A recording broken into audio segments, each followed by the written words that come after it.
The same essential response to both. If they're boys, that's going to continue.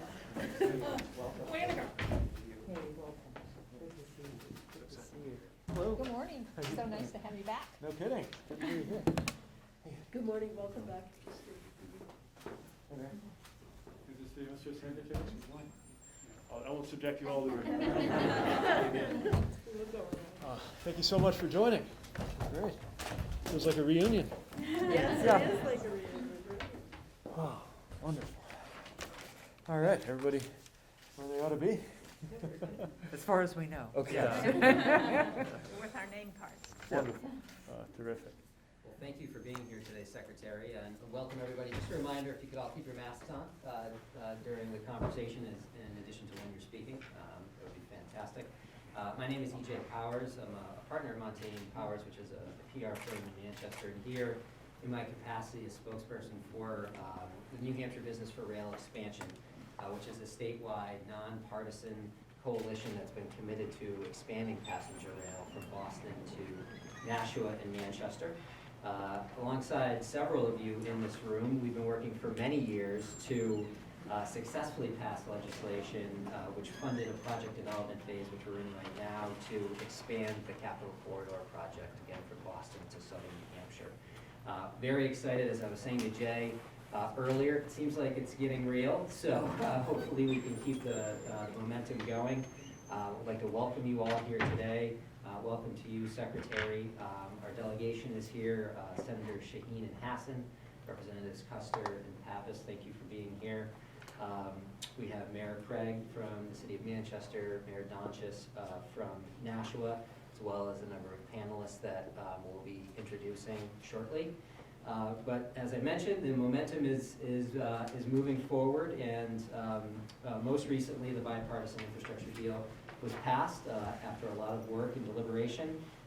And of the many elements within the infrastructure deal, it's going to be delivering clean water, reliable high-speed internet, repairing our roads and bridges. We had an event in Woodstock recently which highlighted that. Upgrading our nation's airports. We all know how important Manchester-Boston Regional Airport is to the city and the state. Building a network of electric vehicle chargers, upgrading our power and infrastructure, protecting our infrastructure against climate change and cyber attacks, tackling pollution, and for discussion today, expanding passenger rail. So before I turn things over to Mayor Craig, just want to welcome Mayor Buttigieg, the 19th Secretary of Transportation. We all know him well. He has many fans here in New Hampshire. Many have come to know and admire him, which is evident in his second place finish in the New Hampshire primary. That's old news. We're happy to have you here, Secretary. You're known as the second biggest fan of rail in the administration. There's many other fans here that may arm wrestle you over that designation, but welcome, Secretary Buttigieg. I'd like to introduce Mayor Craig, who has been a champion for economic development in Manchester and southern New Hampshire, and a very strong advocate for passenger rail. And the mayor recently spearheaded an effort alongside our delegation and many others to secure a $25 million raise grant for Manchester. Very successful in getting it, thanks to your help as well, Secretary. So, Mayor. Thank you, Jay. Thank you. Good morning, everyone. It's such a pleasure to welcome you here to Manchester. I want to thank Secretary Buttigieg for being here and recognize Senators Shaheen and Hassan and Custer and Pappas and Mayor Donchis and all of you for being here for this really exciting conversation that we're going to have this morning. As EJ mentioned, for years, the residents of Manchester and the business community have been advocating for rail. And now with the Infrastructure Investment and Jobs Act, it really feels like we have the momentum and the opportunity to make this real, and it's so exciting. Expanding commuter rail in Manchester will provide new economic development opportunities, attract a youthful workforce, expand public transportation, transit opportunities, and increase accessibility to employment options throughout the greater Manchester area. As we look ahead to the decade ahead, we have an incredible opportunity before us. So I look forward to having this conversation with all of you today and talking about how we can make this a reality. And again, we are so fortunate to have everyone here for this conversation, especially Secretary Buttigieg. As the former mayor of South Bend, Secretary Buttigieg was a mayor like me, and grew up in a town where there were vacant buildings. Through his job and his work, building and maintaining strong infrastructure has always been a priority for the Secretary. And thanks to logical ingenuity, strategic investments, and bold ideas, he's working to transform communities like South Bend and Manchester throughout the country. So it gives me great pleasure to turn things over to Secretary Buttigieg. Great. Well, thanks, Mayor. That's a great framing, and the enthusiasm that a mayor has for getting things done, I think, is always contagious. So really appreciate the chance to be here. Delighted to be with Senators Casson and Shaheen. I'll have more to say about them in a minute. To be reunited with Representative Pappas and Amy Custer, who is more or less a neighbor to us at the Department of Transportation and Navy Yard there, Mayor Donchis, great seeing you, and all of the leaders who are here from different sectors. And I know Commissioner Sheehan wanted to be here, and I think something came up, but would be here if she could. And just delighted to be in this conversation to understand the community's vision about what passenger rail could mean. Because you're right, I always think of myself as the biggest rail guy in the room, except when I'm at the White House.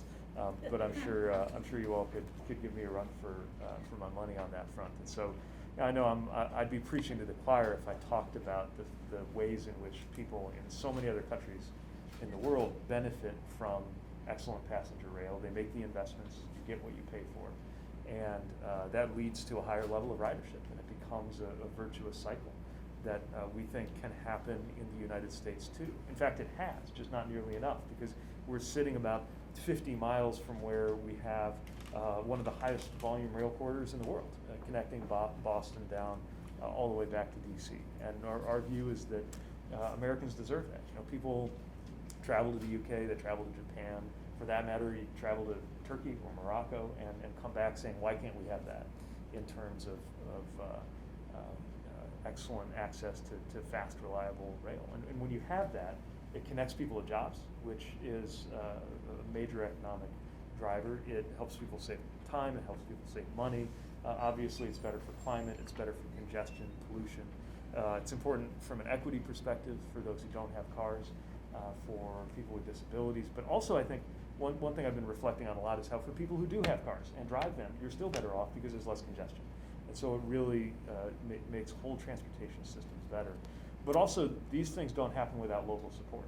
You know, we don't actually come up with the transportation networks of the country in the Department of Transportation. We're just trying to make sure we better support the things that you all come up with on the ground. And that's why we really want to be here for this conversation. You know, the alignment of local support, that kind of planning, which I gather is already very much underway here, gives us the terms to then figure out how to be supportive. So while the department doesn't weigh in definitively on projects this early in the stage of the process, we do see how a project like this is a really compelling vision. And you know, generally projects that have that kind of local support, that have other pieces of the funding and vision for that, are the ones that we really hope will then compete and come to our door for major federal support. And of course, we have a lot more to work with in terms of that major federal support, thanks to the Bipartisan Infrastructure Law, and thanks to a lot of the people who are sitting right here at the table with me. Senator Shaheen was in the group of 10 that did some of the key negotiation as things went down to the wire. Senator Hassan played a key role in support for this, and in making sure a lot of things that I definitely believe are in infrastructure, even if they're not transportation, like the PFAS, addressing the PFAS contamination was in there. Again, both Congressman Pappas, who I know long before your federal days, were already doing a lot of work on transportation and infrastructure, and Representative Custer, who we've been talking about these kinds of things since I first met you when I was here on a very different mission than the one that brings me today. I mean, this is something that will make it possible for the next generation for America to compete, and we simply wouldn't be here without the support of the representatives and the senators who are here. So that's it for my monologue. I didn't want to go on too long, but just a couple of framing things to talk about why we're so excited to be here. And EJ, are you going to guide our conversation from here? I'm going to do my best. Okay. Senator Shaheen, would you like to say? Sure. Well, first of all, welcome back to New Hampshire. We are really fortunate, Mr. Secretary, to have you in the position that you're in because you know so much about the state. You've had a chance to be here and to know people here and to know what our needs are. So that's really important. And obviously, passenger rail is one of the needs that we have. When I was governor, back in the 90s, we were working with Nashua. The mayor probably remembers this, to try and bring rail up from Massachusetts with the BTA. And there was a lot of interest, but the challenge was the funding. So having flexibility and having funding is really going to be important. And as we know, this package is one that provides more funding for passenger rail than we've had since the start of Amtrak. And we've seen in the seacoast, where I live, what a difference the Downeaster has made, going from Portland to Boston. And it's not just the Downeaster, it's also provided alternatives for the bus lines. So somebody can take the train one way and the bus the other. And it's that interchangeability that's been really important for passengers. So we're excited that you're here. And one of the things that I just will close with is the reason we are still having this discussion and still optimistic about our prospects is because of all of the advocates, many of whom are around this table, but so many people throughout New Hampshire who have kept up the drumbeat about the need for passenger rail in the state is the reason why we're still having this discussion and are optimistic that we're actually going to get this done. So thank you. And I know that this is something that Senator Hassan has worked on for a very long time, and so I'm going to turn it over to her to say a few words. Well, thank you, Senator Shaheen, and welcome, Mr. Secretary. I will echo what our other speakers have already said. We're so glad to have you back. We're so glad to have you in this role, understanding the challenges and opportunities here in New Hampshire. A special thank you to our mayors and to all the advocates at the table too, because we wouldn't be here without you, to Senator Shaheen's point. The whole bipartisan infrastructure bill is really a game-changing investment that's going to pave the way for New Hampshire and our country's economy to do a lot of things, but among them outcompete China. This is really our opportunity to set the foundation to continue to lead economically around the globe.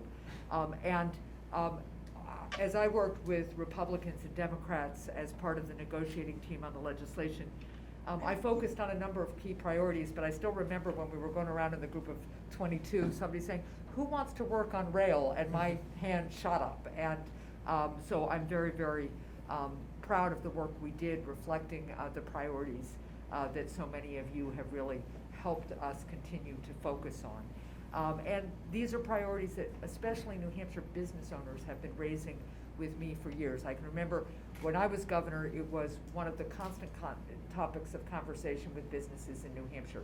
Gee, we need more workers, we need a more youthful workforce, we need to shorten people's commuting times in New Hampshire, we need to make sure that we're lowering congestion and having a healthier environment. All of these things came to play. And when I would talk with folks in New Hampshire about it, especially some of the legislators, they would say, well, we can't do it because the federal government will never step in. Well, now the federal government has done its work, and we are here with a real opportunity. It's one of the reasons that I work so hard on this piece of the legislation. This is a type of investment that is really going to help us rebuild our economy and set the stage for this new generation of economic growth. And it's also really going to improve the quality of life. To Senator Shaheen's point, I raised my family in Exeter. I now live one town north. Exeter is one of the Downeaster train stops. And boy, can you, just when people need to commute, either on business or on pleasure, that option up to Portland or down to Boston, especially with the time and money that commuting by car can involve, it's been a real game changer for people, and they just love it. And it's also been a game changer for Exeter, where the train stops, because there's economic growth around the train station too. So this is a real opportunity. There are going to be, within this legislation, there are basically 3 different programs that the state may decide to apply to or look at for funding. But there's some real options here, and this very talented group of advocates is going to help us build on the work that's already been authorized and going on in the state. Last thing I'll do, because I was just looking at Lori, is say that in addition to helping us recruit workers and stuff, this is about travel and tourism too. People love to visit our beautiful state, and if rail is another option for them, it really helps us take our second largest economic sector in this state and grow it even further. So really looking forward to seeing that result too. Thank you, Senator. Well, thank you so much for coming back. We're delighted to have you in your role. So, 2 governors, 3 mayors, an entire room full of advocates. I feel like we have been talking about this certainly the 10 years that I've been involved. And it's very exciting. We're, on the one hand, peering into the future, but on the other hand, being in this historic building, this is bringing rail back to New Hampshire. And I've told this story before, but I was reading my grandfather's line-a-day diaries. He was a lawyer here in Manchester. And I couldn't really understand how this was all happening, because he would go up to Pinkham Notch to meet with the Appalachian Mountain Club, and then the next day he'd have a meeting up at Dartmouth and Hanover, and then the next day they'd go to the Symphony in Boston, and I'm like, this must have been exhausting. And then I realized, no, they're sitting on the train, you know, with their coffee and their yellow pad, doing the legal work in between, and this is what New Hampshire was. Everybody got everywhere, but we had ski trains. And people would come from New York and Boston and come up, and they'd be met at the train and taken to their inn, and that's how communities like North Conway and Chris's district and Waterville Valley and all of this, before there were even ski lifts, there were ski trains when people were still walking up the mountain. And so for me, it's just very exciting to bring this back. And I think Senator Shaheen made a really important point, which is, it's not an either or, it's a both and that the buses are coming back, and they're so popular. The bus from Concord in my district down to Logan Airport, or, you know, this is the way people travel, and they will, then we'll have tours that will pick you up at the train and take you leaf peeping, and so the economic development, and I think it's important for us all to talk about the statewide impact.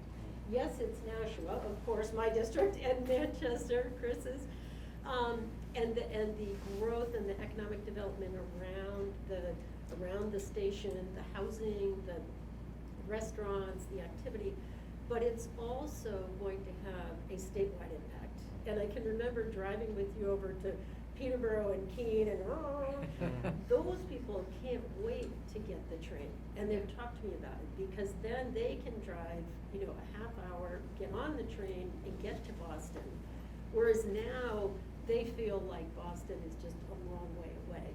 And so I'm just very excited. And the idea that we have a friend in a position and that Congress has passed this, it's those two things that it took all of us getting to the federal delegation to bring the money back, to be able to, as you mentioned, the naysayers saying it could never happen. Now it can happen, and it will happen, and we're just peering into the future of what it will bring. And then the last thing I'd add is that the conversations I've had with families about those quality of life issues. When you're stuck in traffic and you can't get to Little League to coach or to watch your kid's game, you can't get home to go to a school board meeting. We already have tens of thousands of people working in Boston or vice versa. And when you have 2 worker families, your options are limited unless you have good opportunities. And we've talked to lots of employers about that. I can remember talking to Dime and the companies here in Manchester where they wanted to recruit someone, but the spouse had a job in Boston, and they didn't know, move here, move there, and I think that's something that's really important. It's a win-win for us. I know there are a few in the state legislature who think that that we would lose people, lose workers, and no, it's a net gain. People have more options to come, have our quality of life, and yet one of the couple can still work in Boston. I think that's really important. So, Chris, take it away. Thank you. And we've got an incredible delegation that's done such good work to get the bipartisan infrastructure bill over the finish line. But I also have to add, we wouldn't have it done without the administration's support. The leadership from the president, the leadership that you have provided, has ushered this bill through. We've heard a lot of talk over the years about doing this. We were able to get it done by folks working together and understanding that this has real positive benefits for the communities that we all represent, where we need to see this kind of federal investment to get projects like this off the ground. So thank you for your leadership in helping to make that happen. We're here at the Manchester Historic Association's Mill Yard Museum, so we know that there's a really tremendous past here in Manchester that was defined by rail. We have the largest textile mills in the world at one point, and products, got here, and then the finished products got out of Manchester on the rail lines. And so this is just really integral to our past, but it is part of our future. And I think you'll hear that from the business leaders, you'll hear that from labor, you'll hear that from community folks who have kept this issue alive even when the political will hasn't been there to take the next step. I first got really interested in running for office again, in part because we were turning down federal money to evaluate whether this would be a viable project for New Hampshire and help measure the economic benefits of it. That was about 10 years ago. So it's been on the front burner for a lot of us since then, and to know that the federal resources are there, that there are several programs that the state can explore, the dollars are going to be more flexible because of the work that the delegation has done, I think is really great news for this project. So this is an idea whose time has come once again for Manchester and for Nashua. And I just want to highlight what Congresswoman Custer was saying, which I think is really important. This is not just about facilitating people to be able to get to work in Boston, which is important, but this is about putting New Hampshire on the map, putting New Hampshire on the map for young families that are looking where to locate, for businesses that are looking where to grow. It's really crucial for our airport. Our airport has struggled to attract new airlines. We've got great new service with Spirit coming in, but that's one of the things that the airlines are looking for. Do you have connections to transit, to rail? And there would be a station right across the river from the airport as part of the state's plan, which would be really terrific to boost the airport, which is $1 billion economic engine for the entire state. So these things are all connected, and I think that's what this group recognizes. It's an economic issue, it's a family issue, a quality of life issue, and certainly it's something that is going to be front and center for the kind of future we want to create. So thank you for your efforts, and we're glad that you're paying close attention to what's happening here. We thank you for all your support. Thank you, Representative. Thank you, Senators. Mayor Donchis, you've done quite a bit of work in Nashua to prepare for rail. Would you like to say a few words? Well, that's correct, and thank you, Mr. Secretary, for coming back. You know the Southern New Hampshire, you walked Main Street in Nashua. Thank you for coming back and bringing this opportunity to us and to our members of Congress for helping us with this bill. People in Southern New Hampshire, Nashua in particular, polling shows they support overwhelmingly 90% bringing commuter rail to Southern New Hampshire. I'm sure it's true in Manchester as well. We have 30% of the workforce commutes into Massachusetts. One of the biggest, when you talk with people, one of the biggest indicators of how unhappy they are is the length of their commute. If they commute 15 minutes, they're a little bit unhappy, 30 minutes, they're an hour, they're really unhappy. So the way to help mitigate that for those who choose to use the rail, and the studies show there will be quite a few, is this alternative transportation opportunity.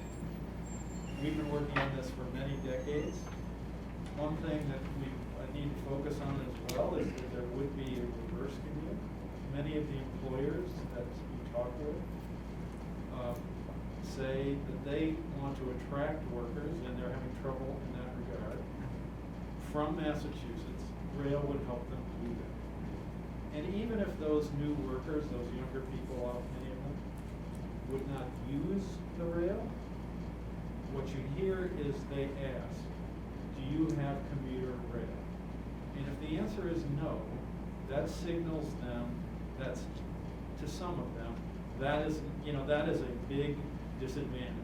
That is a reason not to locate in that area. It's an amenity which younger people with talent are looking for. So for many, many reasons, this would be a wonderful change, a great opportunity, and would be just welcomed by hundreds of thousands of people. So thank you for your. Thank you, Mayor. You brought up a great point about polling. A few years ago, we conducted a poll, and 75% of New Hampshire residents in every political, and so 75% of residents across the state supported rail, and that was a majority of residents in every political party, gender, every age, every education level, and every ideology. So 90% in your city, and I'm sure 90 or more in Manchester, but it really is a statewide issue and a statewide support for rail. I'd love to talk a little bit about economic development. There's a number of important benefits for rail, economic development being one, climate and equity, and we'll talk about those. But from an economic development perspective, this is poised to bring thousands of jobs, hundreds of millions of dollars in economic activity.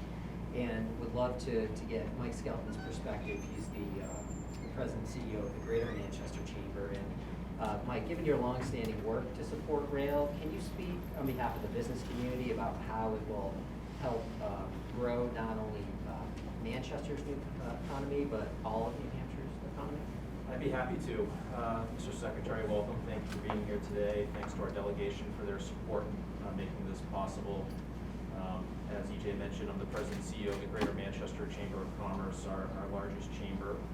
We have been longtime advocates and supporters for restoring passenger rail to southern New Hampshire. In fact, I was reflecting on this with Jay that it was, I think, 15 years ago, my first meeting of my first week at the chamber was in Nashua on rail.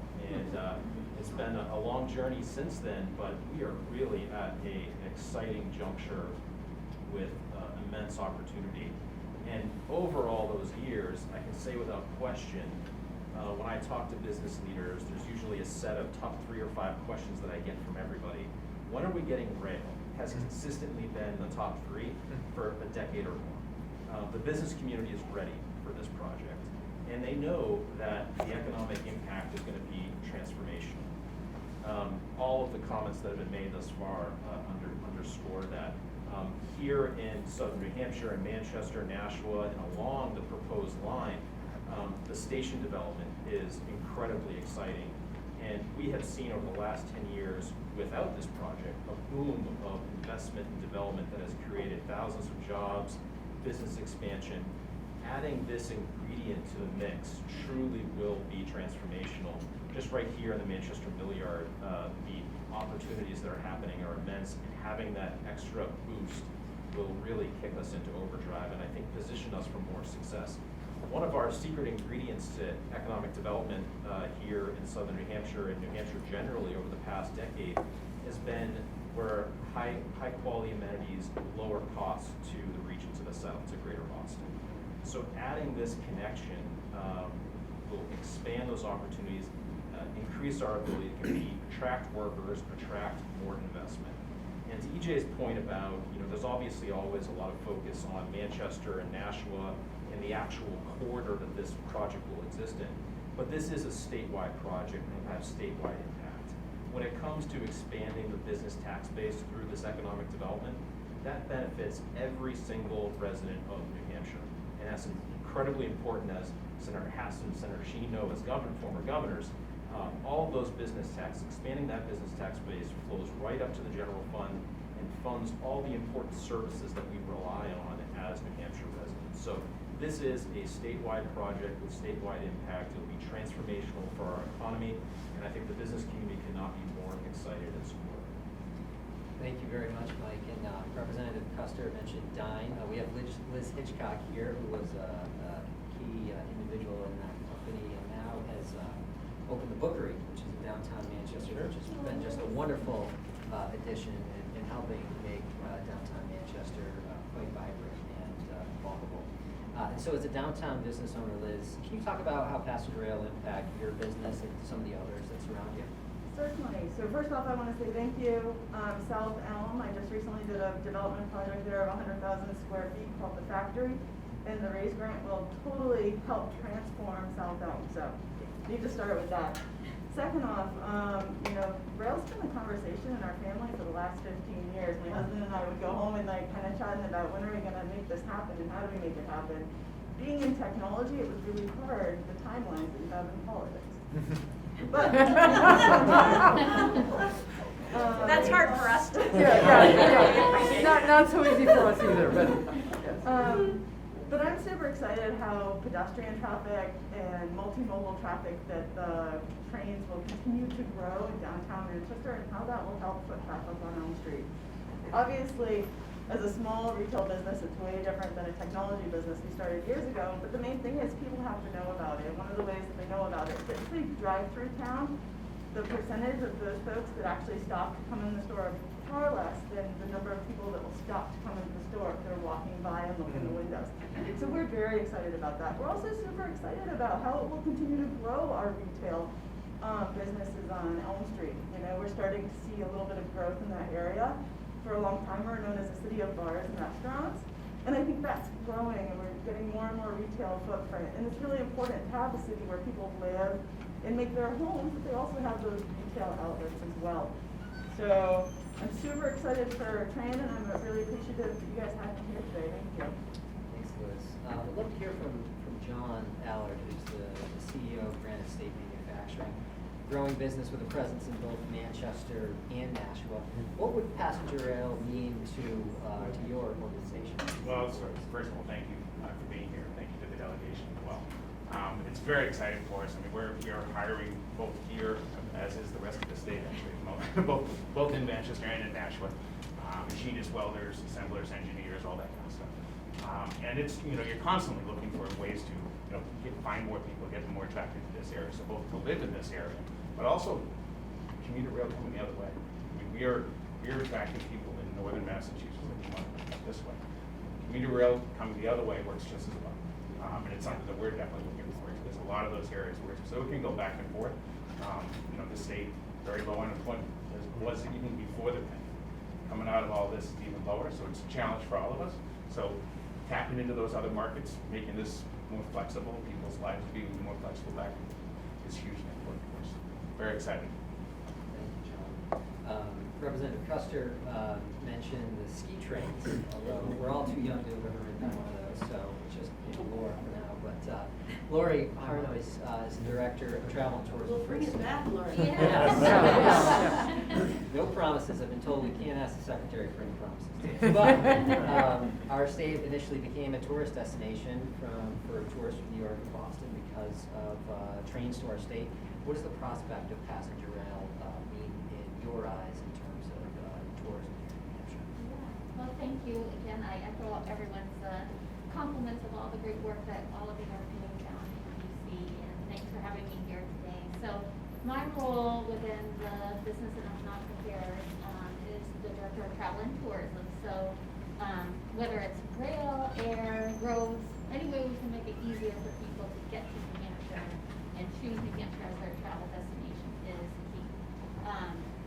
In my previous life, I also worked for an organization called Discover New England, and I found, Mr. Secretary, when you were talking about the other countries when you visit them and how well established their rail systems are. Discover New England's role is to promote New England as a travel destination to that international traveler. And what we would see, and what we still see, is that those travelers, a lot of younger international people don't actually have driver's license, right? So we get lots of requests that they're looking to travel throughout. When they get to the U.S., how do they get out and about without having the ability to drive a car? So any way that we can connect ourselves either to New York or Boston as the two main gateways to this region would be critical for New Hampshire. So in that sense, I think that would put us ahead. I think even on the East Coast, when you compare the infrastructure in regards to rail compared to other parts of the U.S., we already have a step ahead. I mean, we had worked with from D.C., Pennsylvania, New York, and New England when we were focusing in on long haul destinations like Australia and New Zealand and destinations like that. But to choose the East Coast, you know, they probably would have chose the West Coast first because it's closer, but because of that rail connection, it allowed them to travel the East Coast easier. So I guess in that sense, I think that would be definitely beneficial to New Hampshire to capitalize on that potential market that is out there to do that. So I guess that's what I would say. And just trying to get people to choose New Hampshire because it's a beautiful place to come and visit. We've got lots of great things to do in the southern part of the state, and the ski, lots of things, and all over. I don't know, I was thinking the Grand Hotels as Yes. well, they were. They were all rail, They were yes. railroad trail, Yeah. and people would come with a big trunk and stay for a month, you know, Yeah. from Philadelphia, and that was all rail as well. Yeah, yeah. So any way we can make it easier for that traveler to get to our destination would be beneficial. Thank you, Lori. Some quick stats, and this has since been updated, but expanding passenger rail from Boston up to Nashua and Manchester would result in just shy of 700,000 weekday riders each year, which is significant. Taking a lot of cars off the road and really just providing more access to folks in the southern New Hampshire corridor. We have Shoshana Kelly here, who's an alderwoman in Nashua, as well as a member of the Nashua Rail Committee. I was wondering, Alderwoman, if you could share some thoughts about what the prospects of rail mean to your constituents in Nashua. Thank you, and thank you for having me here. I really appreciate the work that you've all been doing on rail. I'm a proud citizen of New Hampshire right now because this has been a long time coming. I grew up north of Concord and Wilkes-Barre and boomeranged back to Nashua after college. And so many of the things that you guys are talking about, I've lived. I think that Nashua, we chose Nashua as a young family 16 years ago, thinking, we've got a lot of trash pickup and all that, basic things, and it's an hour from Boston. But the truth is, it's not an hour from Boston. I actually started my business because I was spending 4 hours a day commuting to and from Boston to agencies in Boston, to and from Nashua. And so, that experience, and you get a little, I had a bus family, so we would talk a lot, and they would stop me and I'd say, when are we going to get commuter rail? And they said, we've been talking about it for 20 years. That's just never going to happen. And I'm really grateful that we have that opportunity now to prove that wrong. Because that is a lot of time away from family. It's a lot of time that you can't make it to the softball games. I've been the mom who's like, oh, it's the middle of a snowstorm and someone needs to go pick up my kids because school's ending early, but I'm in Boston. And so I think rail has so many opportunities in attracting young families for sure. I've definitely seen, my husband works for a very large employer in Nashua, and I've seen young people come work for a couple of years and then go back to Boston. And so I truly feel that we will have those people who might live in Boston, but come and work at DAE or Fidelity or even my business. I'm a small ad agency, and there's lots of great talent in Boston, but they don't want to drive an hour every day here. And then I'm also on the Energy and Environment Committee, and Nashua has put very aggressive carbon neutral goals out there. And so I think that we have to really think about that as we're starting to electrify, getting cars off the roads. It's a part of what we as legislators can do right now that we can't ignore, because if we don't do anything, they've said 10 years. That clock is already ticking. So the rail experience for me has intersected my life so much, and I'm really appreciative to be able to talk about it for my constituents as well, because it's going to change their lives as well. And going to the Red Sox. And going to the Red Sox. My son loves the parade, so we put on his answer. Thank you, Shoshana. And you mentioned the environmental benefits for that, and we have Arnold Equilo from the Conservation Law Foundation here. I was wondering, Arnold, if you could speak to how rail could help mitigate some of the effects of climate change by taking some of those cars off the road, just from your perspective, what the rail means. Yeah, absolutely, and thank you very much for the opportunity to be here. And my name is Arnold Equilo. I'm the environmental justice advocate with CLI. And rail really gonna bring, not only from the economic impact perspective, but also from the climate perspective. My job really is to communicate and interact with community on a daily basis, especially the marginalized communities that are on the other side of the environmental justice burden. So we're talking about air quality, we're talking about improving quality of life, like Congressman Pappas said. But most importantly, it's also to not only attract but also retain young talent from out of state, because we're definitely seeing an aging population in New Hampshire, and it's really difficult for booming companies that want to relocate here to New Hampshire to really not only attract young talent, but also retain young talent, especially talent of color. So I think this is a really a great bill. I think the overarching benefit of this bill is definitely really great. But also, Secretary Buttigieg probably know this about the Justice 40 initiative, which is actually really going to be exciting when it comes to the implementation of this bill. A couple more stats if you haven't had enough. Not allowed to, are we allowed to hear? Maybe, I don't know. But, so, rail is the prospects of expanding Capital Corridor would create 5,600 permanent jobs, 3,400 construction jobs to build the real estate development triggered by rail. 1,700 new jobs would be created every year beginning in 2030 because of this rail expansion project. 3,600 residential units, 9 million square feet of commercial real estate as a byproduct of the expansion, $750 million in real estate investment, and $220 million in reinvested worker earnings added to the economy beyond 2020. So pretty significant from our perspective. And we have Joe Casey here with IBEW. I was wondering, Joe, from your perspective, from a workforce perspective, what rail could mean to those that you represent. Thank you. And thank you all for all the hard work that you've done on the infrastructure, Build Back Better. And it really means a lot to us in Lakewood and the workers of the state of New Hampshire. Any type of infrastructure investment, right, brings a lot of opportunity for the communities that are affected, in this case Manchester and Nashville, Bedford, and the benefits that it brings in order to capitalize fully on that,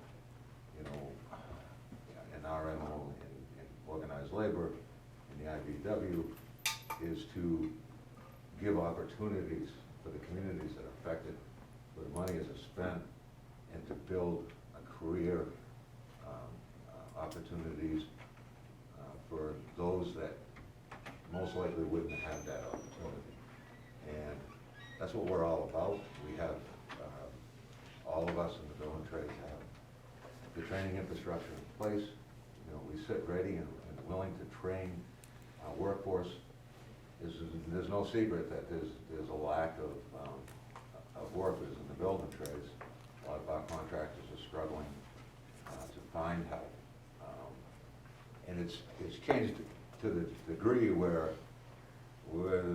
the applicant used to come find us, we have to go find the applicant. And to do that, we need, full cooperation and partnerships with our municipalities and our high schools and even the junior high schools, so that we can access the students and tell them about their opportunities in career. I can tell you, I've seen public infrastructure money spent in the state before that has started a career because of it, has started a career for many people.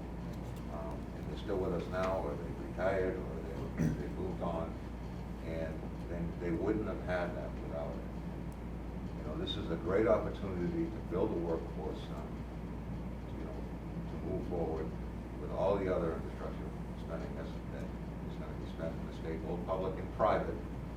And we have a great opportunity to do so. You look at rail and what have you, and I was doing some research, there's a lot of specialty work and certifications that are needed. The organized labor, the IBEW, we stand ready, willing to train our people so that they can acquire these skills.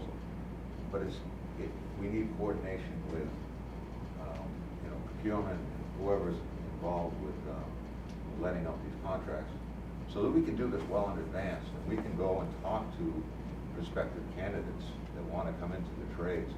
It is, I can tell you, it is great work. It's a great career if you can, if you can harness that they just don't understand and don't know, and disadvantaged people, people of color, and it's we're ready to put it to work. We need the work, and we need some help from our communities and municipalities and our state and federal governments in the direction that we should be going. So, once again, thank you so much, and anything that we can do, we're ready, we stand ready to work with you all. Well, we'll be turning to you on that workforce development, because that's important. As you know, just about every week I'm at the table with Secretary Walsh talking about how we can really connect those dots. But there's a reason it's the Infrastructure Investment and Jobs Act, right? Right, It's, right. No small thing, Yeah. so Great. excited to work with you. Thank you, Secretary. Thank you, Joe. So there's been a lot of planning underway. We're currently in the project development phase of Capital Corridor project, where we're doing the economic study, we're doing geotechnical environmental analysis. So that is going on from a state perspective, but throughout the state, there's a lot of planning that's underway. And Jay McCarr is here. He's with the National Regional Planning Commission, but also leads a group of all regional planners. And so Jay, I'd ask you what you're seeing from your group in terms of getting ready for the expansion of the railroad. Well, thank you, EJ. I think in hearing Liz's comments earlier about the frustration for folks on the tech side, the planning world takes a long time too, so I totally appreciate that. I will say, thinking to Mike's earlier comment, having worked on this for 15 years or more, it's easy to get jaded, but I truly feel more optimistic now than I ever have on this initiative, and I'm really, really grateful for the efforts of our delegation and for the administration's support in getting us to this point. When I think about this project, and I do want to pick up on a comment that Senator Hassan made, you use the term investment. When I think about return on investment, there are few projects, I think, of this caliber that can offer such a great return. We are, the New Hampshire border is just 13 miles from one of the largest, most integrated transportation systems in the country, the MBTA. 13 miles. And it's maybe another 18 to downtown Manchester.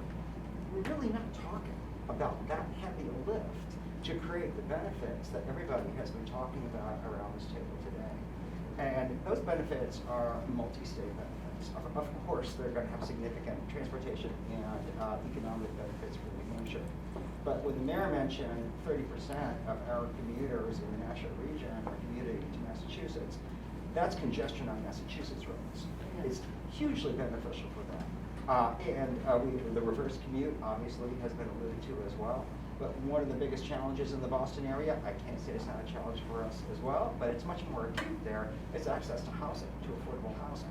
We have much more affordable housing than they do in the Boston area. So this is a huge benefit. And at this point, when we look at particularly Nashua and Manchester and our metro areas, we are the largest cities in New England that still lack access to the rail network that benefits the entire six-state New England area. So I'm hugely optimistic about this. Talking on the planning side too, as you've heard, Manchester has received the RAISE grant.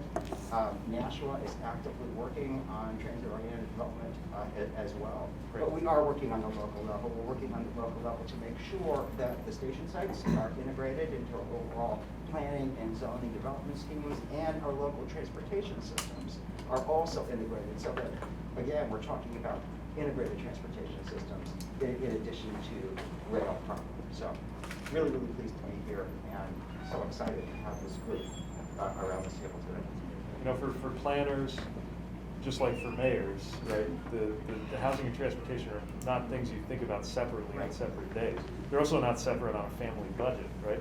Now, the org chart of the executive branch has been a little different in terms of those silos, and one of the things we're working with Huddle on. Again, a lot of encouragement from Congress is to integrate it with the TOD and some of those other pieces. So I appreciate that perspective. Jay brought up a couple great points. We're the only population center of 500,000 that doesn't have access to rail in the country, we're told. And as you mentioned, in terms of proximity, we're told it's one of the most cost-effective projects. The rail track is already there, shovel-ready, so to speak. So again, no pressure, but EJ, you're doing a great job. Thank you. I'm going to take off my advocacy hat here. So wanted to turn it over to you, Secretary, and to say some closing remarks. I think we're Great. Great. Well, first, I just want to thank each of you for the perspectives. It's one thing, when people are talking about big numbers and big visions to think about these things in theory, but understanding the perspective that you're offering on the ground about what it means from a quality of life perspective, what it means concretely from an environmental perspective, what the jobs are going to look like, how that growth is going to work. That really creates a a contagious energy that I'll take back to Washington. And seeing what it means specifically to New Hampshire, I think I understand better why Senator, you pounced on the opportunity to be one of the leaders in the rail piece of this bill specifically. And again, why I'm so thankful for the leadership from the delegation here in getting this done. I often hear lots of enthusiasm, and that's always good. Hearing enthusiasm coupled with information, with statistics, and that is that much more important. And again, that local alignment is going to be very important for us going forward as we find ways for us to partner in how this vision is going to unfold. But you've given us, I think, a lot to take back and think about, and a much better foundation for understanding the kind of texture of this opportunity and what it would mean as you seek to move it forward, and as we look at those either new or newly expanded pots of funding that we have federally to support compelling visions. I'm just really struck by how many facets of everyday life are touched by opportunities for passenger rail, and you really brought that to life. So thanks for that. Thanks for our hosts. It's also, I love the connections between past, present, and future that you're knitting together. We know that America can have first-rate rail because we've done it already. We've done it right here. But we know that the 21st century version of that's going to look a little different, and that's exactly what we came here to do. So thanks again for your time and your energy, and I know we'll have a lot more to discuss in the months and years ahead. Thanks so much. Thank you. Thank you.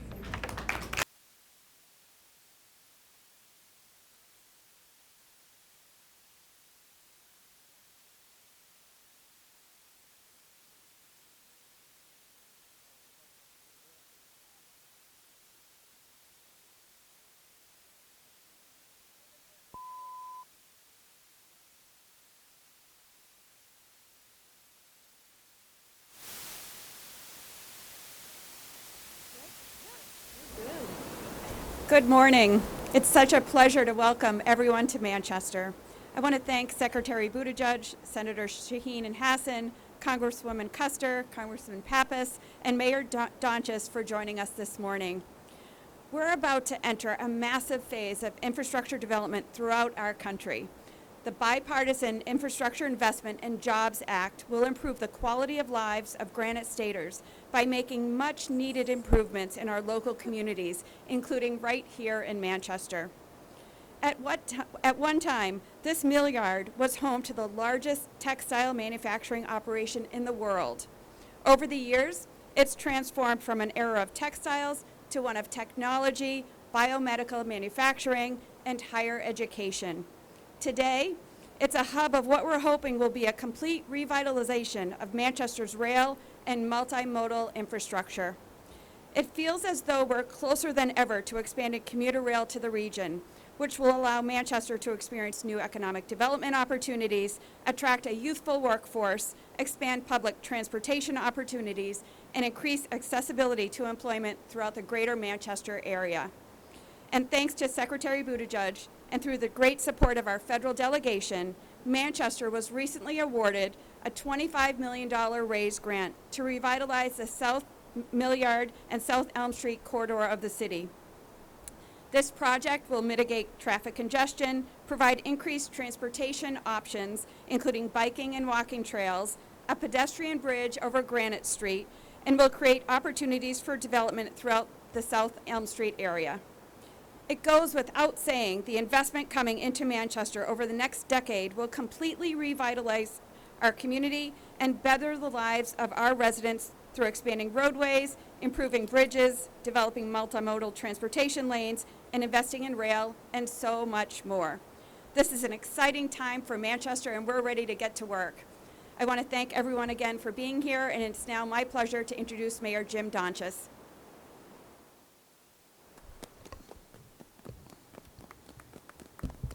Well, thank you, Mayor Craig, and I want to thank Secretary Buttigieg and our congressional delegation and the Biden administration for helping to bring this huge opportunity, the possibility of this huge opportunity to southern New Hampshire. We've been working to try to bring commuter rail to Manchester and Nashua for decades now.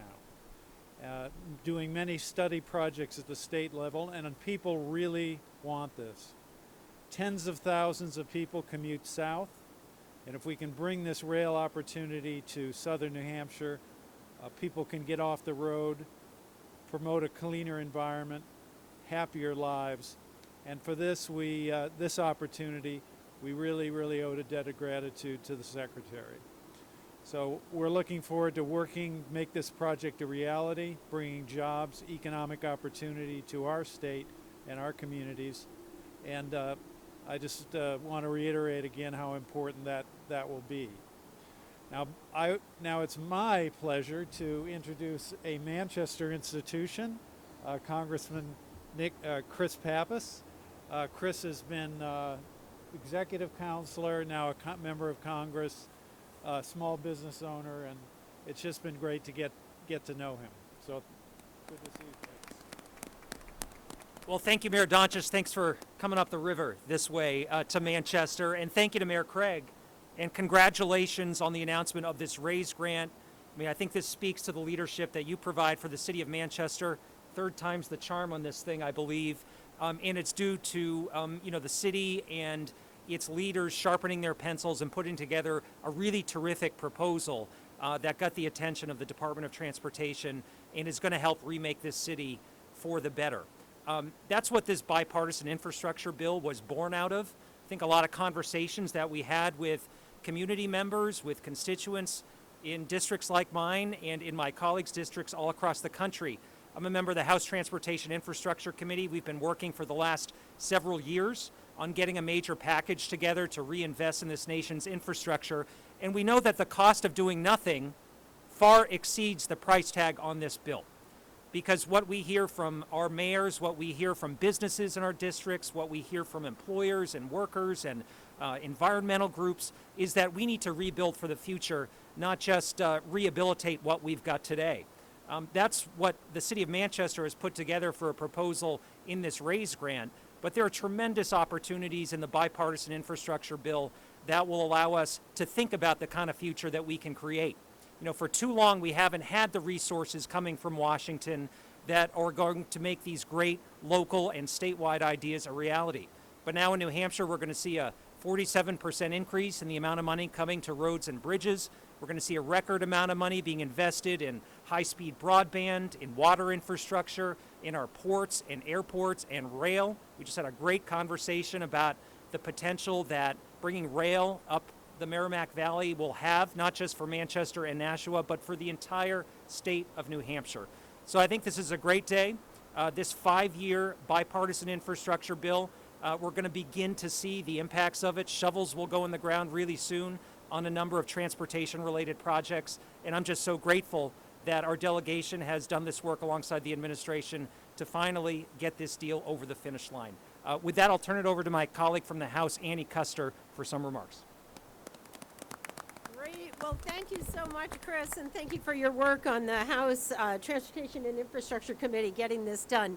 Thank you to Secretary Buttigieg for coming back to New Hampshire. We're delighted to have you from a rickety old bridge up in North Woodstock, New Hampshire, with President Biden to this majestic scene of these extraordinary mills. We are celebrating the bipartisan infrastructure bill and just what a difference it's going to make in our lives here in New Hampshire. You know, we're looking at this history where rail ran this city, and it was really extraordinary. A mile of fabric being made every single day, and all of that cotton and wool coming in by rail, and all of that finished product going out by rail.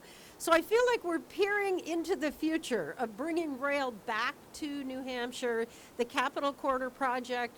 We've got, we had this morning, and we have standing here 3 mayors, 2 governors. We've been working on this for a long time, and now is the time. The vast majority of New Hampshire citizens understand this economic vitality that'll come with this, the quality of life issues of being able to get home without being stuck in traffic and coach Little League and go to a softball game and go to the Red Sox with your family by rail without worrying about being stuck in traffic.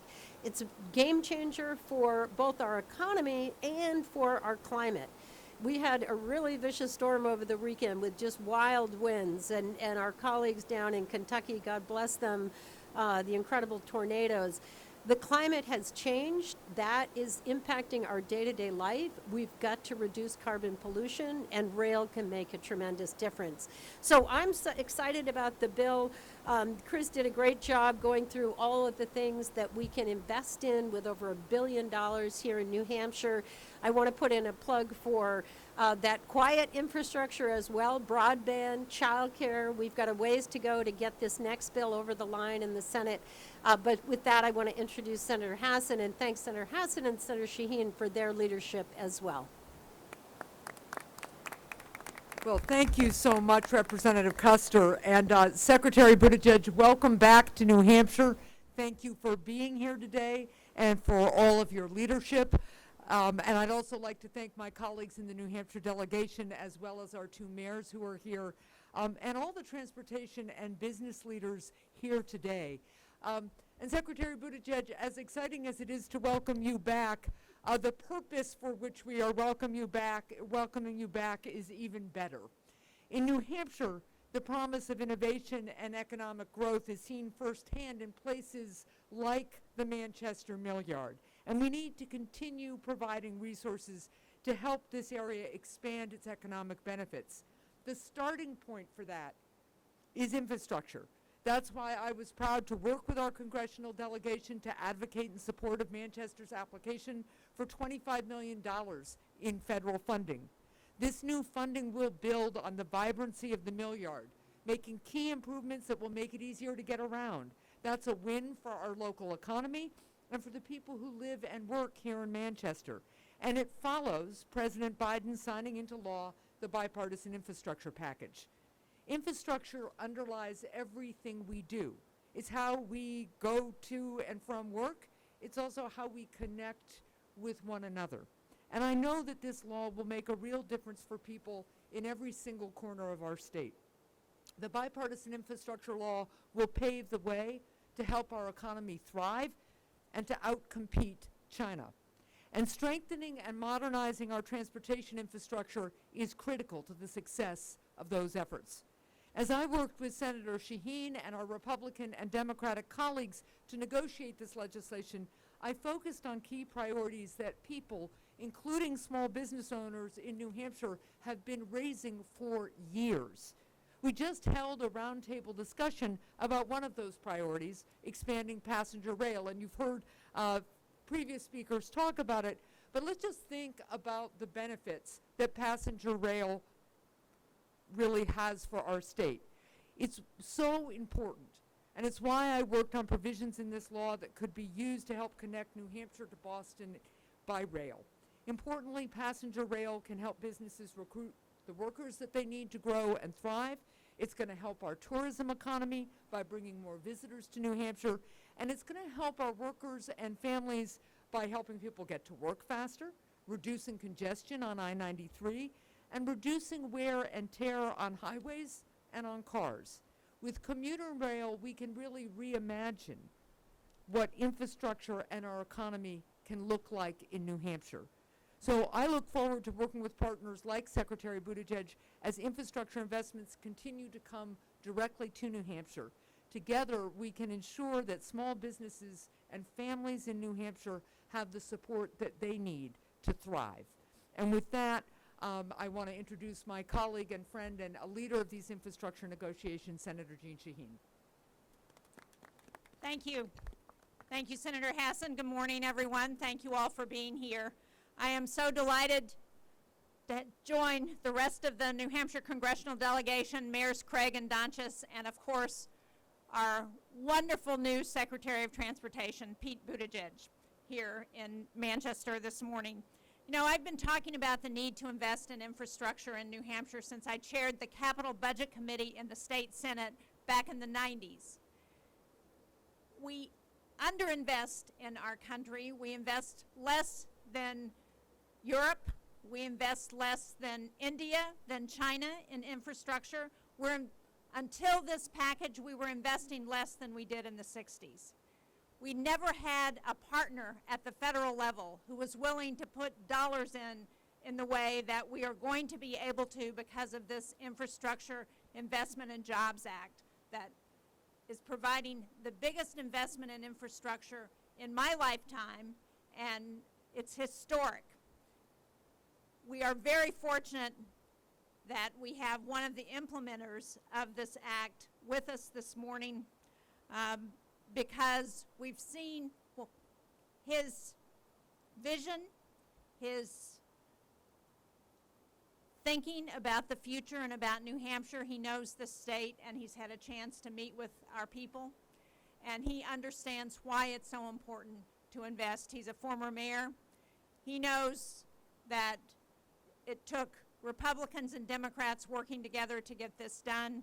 It would not have happened without the President Biden and the administration, and it will not get implemented without people like Pete Buttigieg. So we are so happy to have the Secretary here this morning to talk about how he's going to continue to support efforts like that of the City of Manchester that have gotten this RAISE grant. So thank you so much, Mr. Secretary.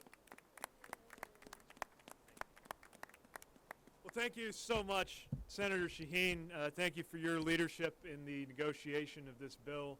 Thank you to Senator Hassan for your work framing this legislation, including, importantly, the rail dimensions that are historic in their scope.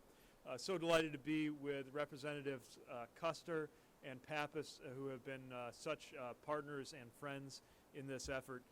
Mayor Donches, great to see you. Mayor Craig, love being in a great river city.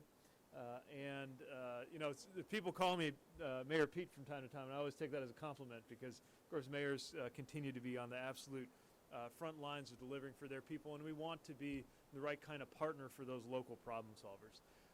Thanks to the leadership of the people you see behind me and so many others across the country, we were able to see the President sign into law last month that historic bipartisan infrastructure law, and I'm so excited to be able to be here in Manchester to discuss what President Biden's vision for building a better America looks like. The law represents a once-in-a-generation investment in infrastructure and in jobs, and together with the President's Build Back Better Act, it will create millions of good-paying jobs and make a tremendous difference in people's lives here in Manchester and around the country.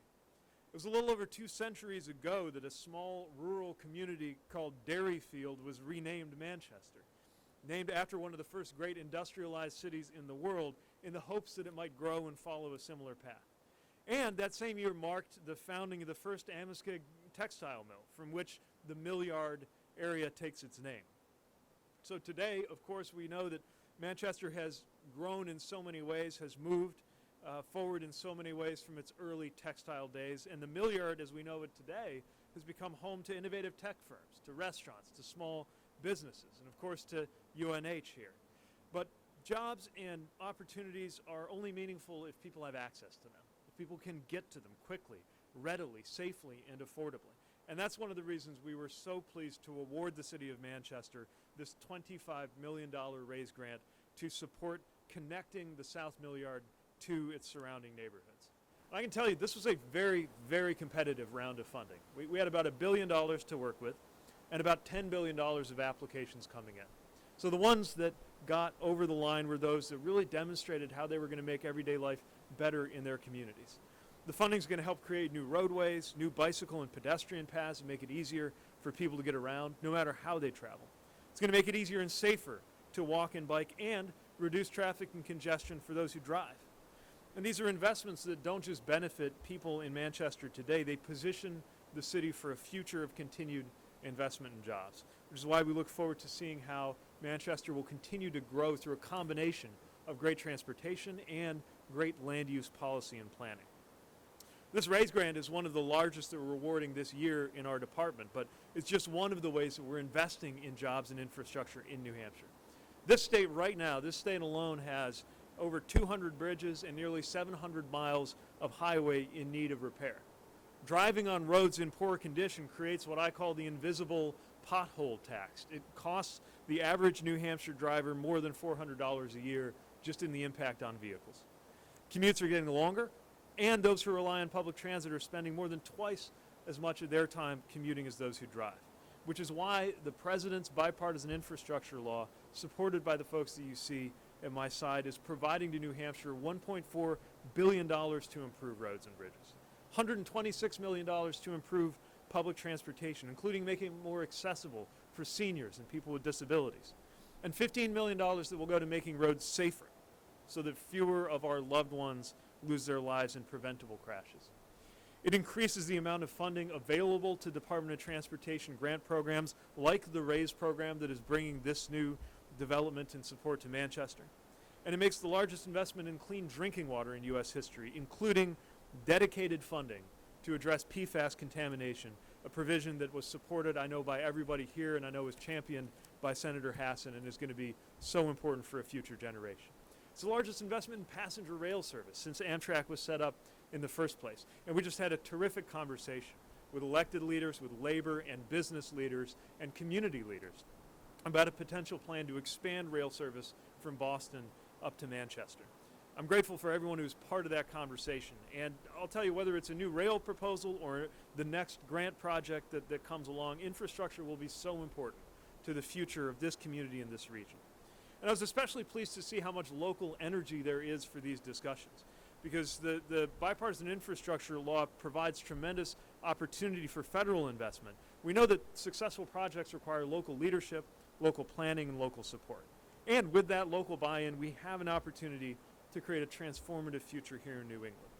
So that's what we're talking about today. That's what we're investing in right now. And this is what building a better America looks like. We're excited about the new generation of union jobs that will be created, most of which require a lot of skill but do not require a college degree, because this is a blue-collar blueprint for rebuilding our country and our economy. So again, I want to thank everybody here for their support and for the work ahead actually implementing this law and making it a success, which I can tell you my colleagues at the Department of Transportation are enthusiastic about doing. I think we have a little bit of time for questions, which will be quarterbacked by my colleague Danny, and we'll do as much as time allows.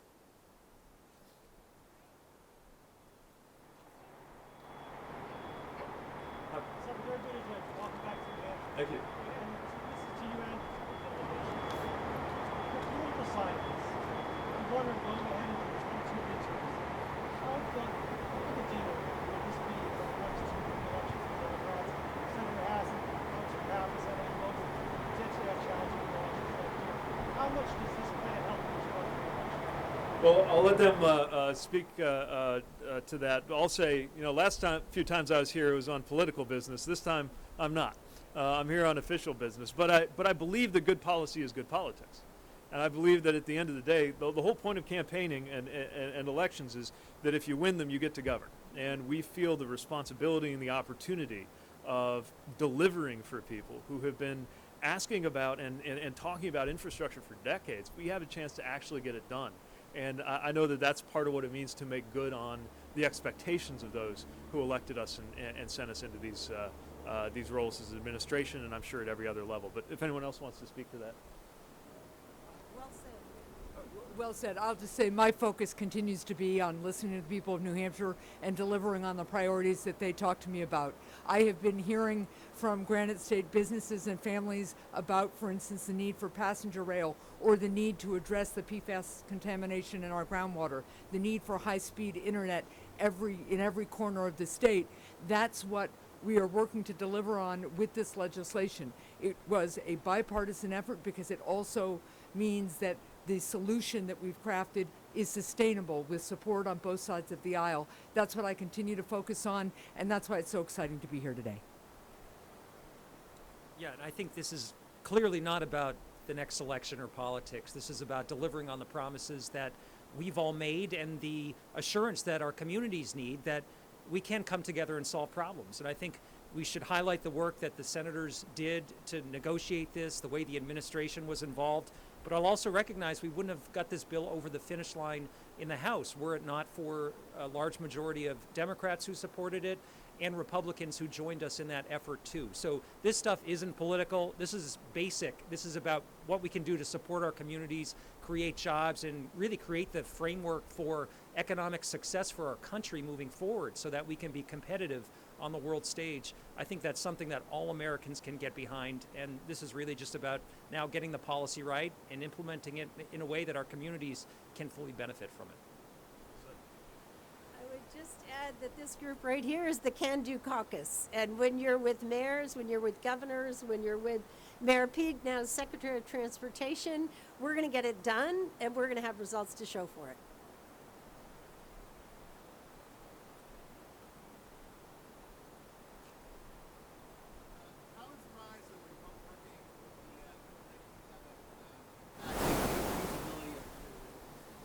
So what we're finding with the changes in work patterns and commuting patterns is that the ways in which people move around are changing, but the need to move around is not.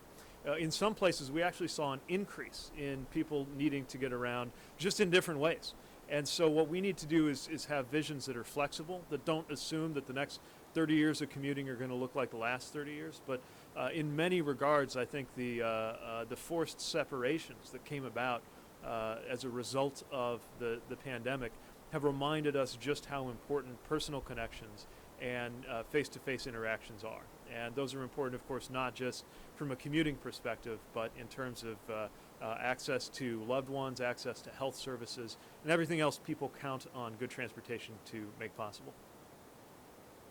Can I just add about hardworking families? What we're hearing from right now is families that do not want to spend hours of their day in traffic. They've learned that they want to be home for dinner, they want to be with their kids. And I think that's going to make a big difference. There are going to be people who are going to work from home some days and go to work some days. And what we want to offer is the most options to make commuting for work and economic activity work with their family life.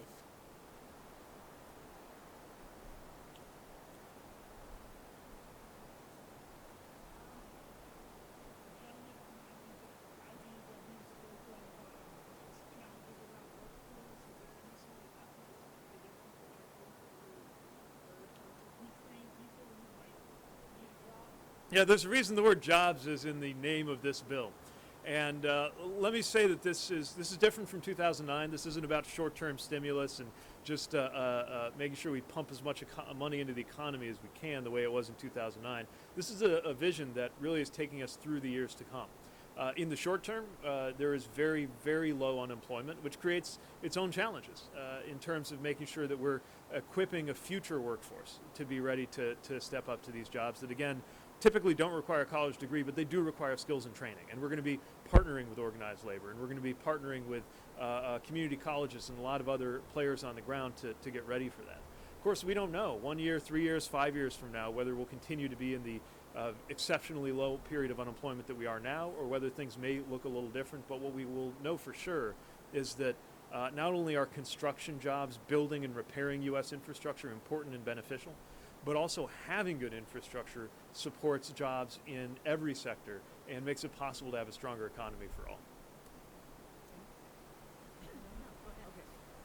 I'd just add that a bipartisan bill that passed in the Senate in the spring and is now before the House, called the USICA, United States Innovation and Competition Act, or the Endless Frontiers Act, includes provisions that would help kind of build on our Running Start program here in New Hampshire, those early college courses that kids can take in high school to prepare them for jobs without needing necessarily to go to college, or allow them to decide what kind of workforce training to do next. And then in the next piece of the economic plan that we're working on right now, that's aimed at lowering costs like prescription drug costs and the cost of higher education and childcare, is also aimed at improving workforce development efforts, much more integrated, much more coordinated, getting people more choices after high school to get to work earlier at no or lower cost.